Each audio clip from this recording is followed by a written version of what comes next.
और ये लोग स्पॉन्सर नहीं बन सकते, फियांसे नहीं बन सकते, इन लॉज नहीं बन सकते, कज़न्स नहीं बन सकते, दोस्त नहीं बन सकते, और न्यूजीलैंड सिटीज़न भी स्पॉन्सर नहीं कर सकते। ठीक है। अगर आपके पास कोई रिश्तेदार नहीं है तो member of Australian parliament sponsor बन सकता है। स्टेट गवर्नमेंट या टेरिटरी का हो सकता है, मेयर हो सकता है, या किसी भी गवर्नमेंट एजेंसी स्टेट या टेरिटरी हो सकती है। ठीक है।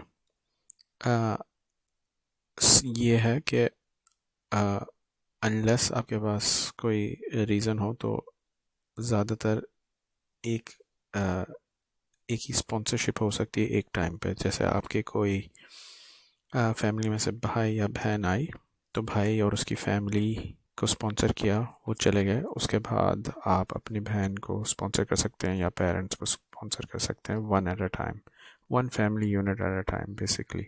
ठीक है। स्पॉन्सर को होना चाहिए ऑस्ट्रेलियन सिटीज़न या परमानेंट रेजिडेंट।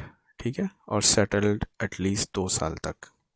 तो ये है 18 साल कम से कम होने चाहिए स्पॉन्सर की एज।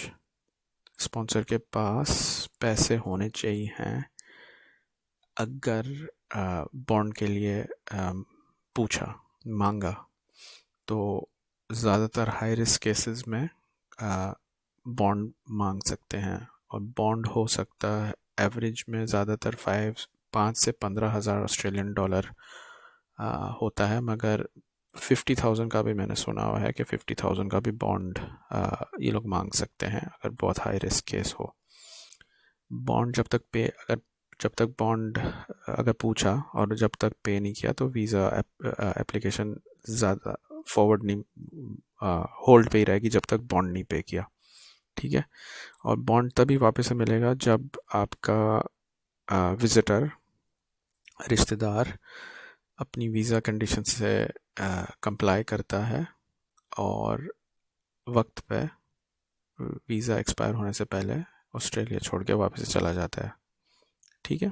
तो that's that limitations on sponsorship. ये वीडियो अभी काफ़ी लंबी हो रही है, आप अपने ही वक्त में पढ़ सकते हैं। तो ये है। ठीक है। और अब स्टेप बाय स्टेप, जब आप स्पॉन्सर हैं तो देखो 2 स्टेप में होता है। आप पहले एज एप्लीकेंट के बिहाफ पे आप यहाँ पे ओवरव्यू पे जाके यहाँ पे अप्लाई करेंगे तो आपको ईमेल अकाउंट पे लेके जाएगा। आप अपना लॉगिन करके डायरेक्टली अप्लाई करेंगे वीज़ा के लिए एज द एप्लीकेंट। एप्लीकेंट का हो गया फिनिश, फिर आपको as a sponsor form 1149 attach करना पड़ेगा। तो वो ये है स्टेप बाय स्टेप। तो apply to be a sponsor, complete and scan form 1149 to the application. तो आप अपना ये फॉर्म फिल करके स्कैन करके पीडीएफ डॉक्यूमेंट अटैच कर देंगे एप्लीकेशन को और वो टाइटल कर देंगे फॉर्म 1149। और आपको मेक श्योर करना पड़ेगा कि वो फॉर्म और डॉक्यूमेंट क्लियर हैं, आप मतलब पढ़ सकते हैं, धुंधला नहीं हो। सेकंड ये है कि जैसे मैंने पहले बोला था, अगर ये फॉर्म आप अटैच करना भूल गए और असेसमेंट शुरू हो गई तो आपको लिए ये अब ये मांगेंगे नहीं, आपकी एप्लीकेशन इनवैलिड हो जाएगी या रिफ्यूज़ हो जाएगी। तो इस हिसाब से आपको जल्द से जल्द फ़ौरन एप्लीकेशन लॉन्च करने के बाद ये सबसे पहले फॉर्म अटैच करना चाहिए। उसके बाद फिर बाकी की भी जो सारी अटैचमेंट्स हैं वो अटैच कर सकते हैं। ठीक है। तो ये पॉइंट नंबर 2 भी बहुत इम्पोर्टेंट है। ऐसा नहीं कि आपने जैसे पूरी फैमिली को बुलाया, आपके भाई बहन के जैसे हैं 5 फैमिली मेम्बर, तो अगर आप अपने भाई को स्पॉन्सर कर रहे हैं और उनकी फैमिली को, तो आप सिर्फ अपने भाई की एप्लीकेशन पे ये फॉर्म अटैच नहीं करेंगे, ये आप सबकी एप्लीकेशन में। तो अगर 5 फैमिली मेम्बर्स हैं तो 5 फॉर्म 1149 अटैच करने पड़ेंगे हर ईमेल अकाउंट, हर एप्लीकेशन में ईमेल अकाउंट पे। ठीक है। ये इजी है कि तो सिर्फ आपको थोड़ी सी चीज़ें चेंज करनी पड़ेगी फॉर्म पे, मगर ये आपको बहुत ज़रूरी है, वरना जैसे मैंने बोला था एप्लीकेशन इनवैलिड हो सकती है, रिफ्यूज़ल हो सकता है। ठीक है। और स्पॉन्सर के बाद आप स्पॉन्सरशिप, जब तक आपकी वीज़ा अप्लाई कर रही है आप अपनी स्पॉन्सरशिप विड्रॉ कर सकते हैं। अगर खुदा ना खास्ता कुछ हो गया और आपको पता चला कि आपके फैमिली मेम्बर्स का इरादा नहीं है वीज़ा कंप्लाई करने के लिए, कुछ भी हो सकता है, खिटपिट फैमिली में होती रहती है, कुछ भी हो सकता है, आप स्पॉन्सरशिप पे ऑब्लाइज नहीं है। वीज़ा ग्रांट होने से पहले या उसके बाद भी, ज़्यादातर पहले ही होता है, आप अपनी विड्रॉ कर सकते हैं स्पॉन्सरशिप। आपके ऊपर फुल राइट्स हैं एज अ स्पॉन्सर कि आप कभी भी अपनी स्पॉन्सरशिप विदड्रॉ कर सकते हैं। तो ये था। ठीक है। अब बस काफ़ी लंबी वीडियो हो गई, जल्दी से फॉर्म 1149 पे देख लेते हैं और फिर उसके बाद हम वीडियो को एंड कर देंगे। ठीक है। तो ये है form 1149, application for sponsorship for sponsored family visitors. ठीक है। तो ये फॉर्म की इंस्ट्रक्शंस भी हैं, यहाँ पे वापस से लिखा हुआ है सिक्योरिटी बॉन्ड के बारे में, कौन स्पॉन्सर हो सकता है कौन नहीं हो सकता। बेसिकली वापस से पूरी इंफॉर्मेशन दी है जो आप पढ़ लेना अपने ही टाइम पे कि ये क्या लिखा है। बेसिकली जो हमने ऑलरेडी कवर कर लिया वो लिखा है, मगर उसके अंदर थोड़ी सी ज़्यादा भी इंफॉर्मेशन है, आप वो पढ़ लेना। ठीक है। तो क्वेश्चन 1 है, have you previously sponsored a visitor. वो तो सिंपल सा क्वेश्चन है, अगर आपने किया है तो यस, अगर नहीं किया है तो नो। ये इम्पोर्टेंट क्वेश्चन है कि अगर आपने किसी को पहले स्पॉन्सर किया है और वो नहीं उन्होंने नहीं कंप्लाई किया था वीज़ा कंडीशंस पे, जैसे यहाँ पे आके उन्होंने कानून तोड़ा था या इलीगल काम किया था या वीज़ा एक्सपायर होने से पहले मुल्क नहीं छोड़ा था, ऑस्ट्रेलिया नहीं छोड़ा था, तो यहाँ पे आपको वो आंसर करना है। अगर उन्होंने नहीं कंप्लाई किया था तो आप ये टिक करेंगे और फिर आपको ये इन्फॉर्मेशन बता रहा है कि आप ज़्यादातर चांसेस है कि स्पॉन्सर नहीं बन सकते। और अगर आपने नो किया तो फिर आप नेक्स्ट क्वेश्चन पे जाएंगे, एप्लीकेंट जिसको आप स्पॉन्सर कर रहे हैं उनका डिटेल्स आप डालेंगे। तो ये एप्लीकेंट 1 मेक श्योर करना कि आपका डायरेक्ट ब्लड रिलेटिव हो। फॉर एग्ज़ाम्पल आप एप्लीकेंट 1 को आप अपना जैसे भाई को और उनकी फैमिली को बुला रहे हैं तो आप अपने यहाँ पे सिस्टर इन लॉ का नाम नहीं लिखेंगे या ब्रदर इन लॉ का, आप अपने डायरेक्ट फैमिली मेम्बर का लिखेंगे, जैसे आपका भाई या बहन या अम्मी या अब्बू जो भी हैं उनका। ठीक है।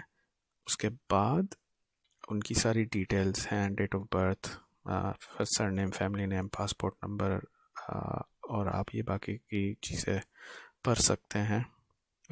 आर अब ये सबसे इम्पोर्टेंट है, are you related to this visa applicant. अगर नो है तो फिर जैसे मैंने पहले बोला था मेंबर ऑफ पार्लियामेंट, मेयर या जो भी हैं, तो ये यहाँ पे जाएगा 99% तो यही होगा यस। और फिर आपको बोलेंगे कि ये यहाँ पे ब्रदर सिस्टर या पेरेंट्स जो भी है आपकी रिश्तेदारी वो आपको लिखनी पड़ेगी। नेक्स्ट उसमें ये है कि आप कैसे प्रूव कर रहे हैं ये रिश्तेदारी। तो अगर आप अपने भाई को कर रहे हैं तो आप दोनों के बर्थ सर्टिफिकेट डालेंगे जिसमें आप दिखाएंगे कि मेरे बर्थ सर्टिफिकेट में भी पेरेंट्स का सेम नाम है, उसके बर्थ सर्टिफिकेट का भी पेरेंट्स में सेम नाम है। और अगर आप अपने पार्टनर को स्पॉन्सर कर रहे हैं या चिल्ड्रन को तो मैरिज सर्टिफिकेट या बर्थ सर्टिफिकेट दिखाएंगे कि आप फादर हैं या मदर हैं, और मैरिज सर्टिफिकेट में आप स्पाउस हैं या हाँ स्पाउस हैं या वही ब्राइड या ग्रूम है। तो बेसिकली ये सेक्शन में आपको दिखाना है कि आपको प्रूव करना है कि आपकी रिलेशनशिप ब्लड रिलेशनशिप या रिलेशनशिप बाय मैरिज कैसी है। ठीक है। और एप्लीकेंट 2 होगा, ये है एप्लीकेंट 1 का रिश्तेदार होगा। तो जैसे आपका भाई है तो उनकी वाइफ, और एप्लीकेंट 3 हो गए उनके बच्चे, and so on and so forth. तो अब जैसे आप अब यहाँ पे what is your relationship to this visa applicant, तो ये फॉर्म स्पॉन्सर को लिखना है कि ये होगी सिस्टर इन लॉ, ठीक है, सिस्टर इन लॉ। फिर आपको उनका मैरिज सर्टिफिकेट दिखाना पड़ेगा कि आपके भाई के साथ आपकी सिस्टर इन लॉ की शादी हुई है, ठीक है। और फिर उसके बाद एप्लीकेंट 3 उनके बच्चे होंगे, तो बच्चे का बर्थ सर्टिफिकेट होगा। तो ये स्पॉन्सर की रिलेशनशिप होगा नीस, सॉरी, हाँ, नीस या नेफ्यू, ठीक है। तो that's how sponsorship form works, ठीक है। तो 4 5 जितने भी फैमिली मेम्बर्स है अप टू 7 तक जा रहा है। फिर उसके बाद आ रहा है have you previously sponsored any visitors, yes या नो। नो अगर करेंगे तो कुछ भी नहीं करना, नेक्स्ट क्वेश्चन पे जाना है। यस करेंगे तो आपको उनकी डिटेल्स डालनी होगी।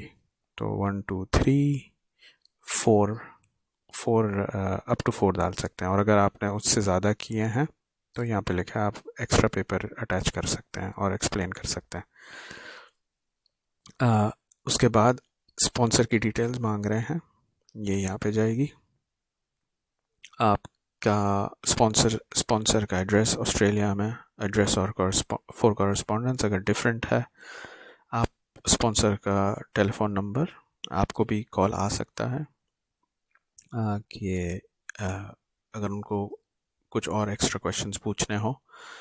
आपसे इजाज़त है कि आपको ईमेल एड्रेस पे सारे कॉरस्पॉन्डेंस कर सकते हैं। आप यस या नो कर सकते हैं। यस करेंगे तो ईमेल एड्रेस प्रोवाइड करें, आपका passport number, country of passport, और फिर डेट ऑफ इशू और expiry, country of citizenship as shown on your passport, वो तो बिल्कुल सिंपल सा ही है। Any evidence that you can provide of your Australian citizenship or permanent residence, तो अगर आप सिटीजन हैं तो सर्टिफिकेट, या आप ऑस्ट्रेलियन पासपोर्ट और परमानेंट रेजिडेंट है तो आप अपना वीज़ा ग्रांट नोटिस अटैच कर देंगे, ठीक है। क्वेश्चन 16, आपकी एम्प्लॉयमेंट स्टेटस, मतलब आप जॉब कर रहे हैं या नहीं कर रहे हैं। और अगर जॉब कर रहे हैं तो आप अपने एम्प्लॉयर का नाम और एड्रेस डाल देंगे, आपकी पोजीशन, और आप कितने साल से वहाँ पे काम कर रहे हैं।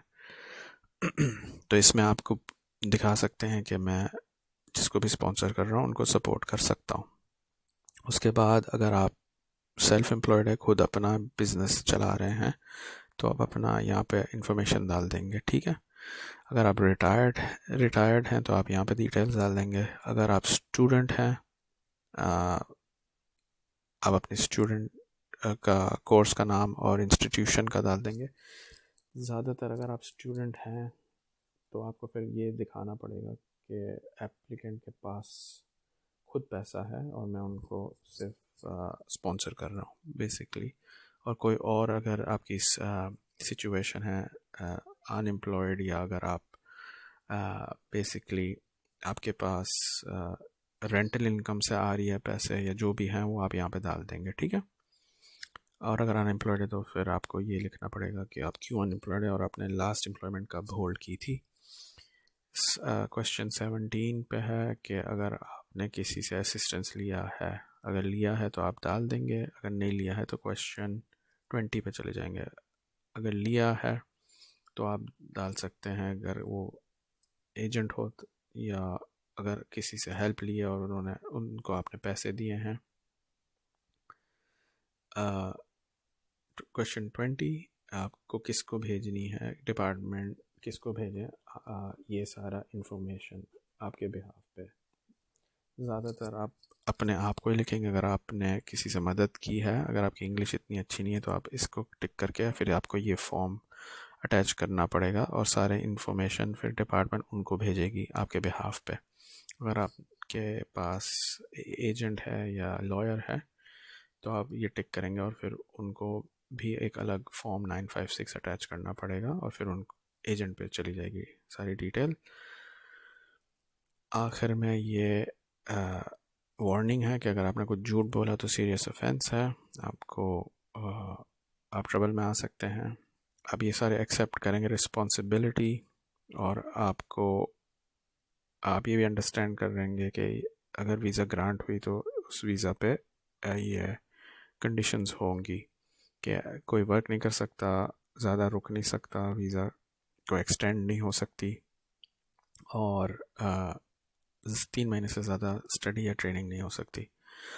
ये बहुत इम्पोर्टेंट है स्पॉन्सर के लिए कि अगर इन कंडीशंस को, किसी भी कंडीशन को ब्रीच किया तो स्पॉन्सर 5 साल तक बैन हो सकता है स्पॉन्सरशिप में, अप टू 5 years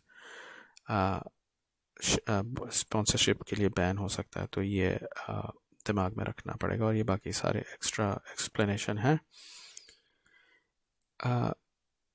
यहाँ पे आपको कंफर्म करना है कि अगर मांगा तो आप बॉन्ड देने के लिए तैयार हैं। यहाँ पे साइन करना है, और फिर उसके बाद यहाँ पे डिक्लेयर करना है कि आपने जो भी बोला है वो सच बोला है, और वापस से साइन करनी है। तो 2 बार साइन करनी है, ठीक है। और ये आप जब कंप्लीट कर लेंगे और सेव कर लेंगे तो आपको, जैसा मैंने पहले बोला था, हर एप्लीकेंट पे ये ही फॉर्म अटैच करना है। तो 5 एप्लीकेंट्स थे, तो 5 टाइम्स आपको ये फॉर्म हर एप्लीकेशन पे ईमेल अकाउंट पे अटैच करना है, ठीक है। तो दैट्स इट, दैट्स आपको अगर ये वीडियो अच्छी लगी तो आप इसके ऊपर लाइक कर दें, चैनल पे सब्सक्राइब कर लें, और अगर आपके पास कोई फैमिली या फ्रेंड्स हो जिसको ये हेल्प करेगी तो उनके साथ शेयर कर लें। और अगर आपके पास और कोई एक्स्ट्रा क्वेश्चन है तो आप कमेंट्स में लिख दें। ओके, अल्लाह हाफ़िज़।